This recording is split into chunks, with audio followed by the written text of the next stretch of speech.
कैसे मानी रानी हमसे करेलू तो प्यार हो, कैसे मानी रानी हमसे करेलू तो प्यार हो, करेलू तो प्यार हो, करेलू इंतजार हो, रहेलू बेकरार हो।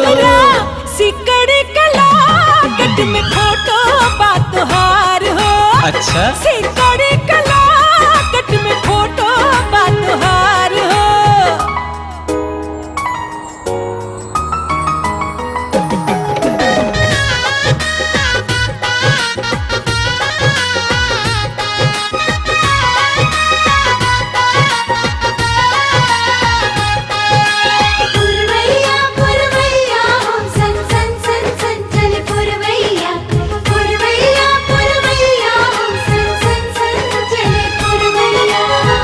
अखियों न फरकल हिचकी न आयल, हमरा के याद बोला कैलू कहिया हो। याद करवाने मुने फोटो के छने छने, एने ओने जाके हम निहारी सया हो। झुमका में झलके सुरतिया नु हो, अरे रंग भर रतिया में बतिया नु हो।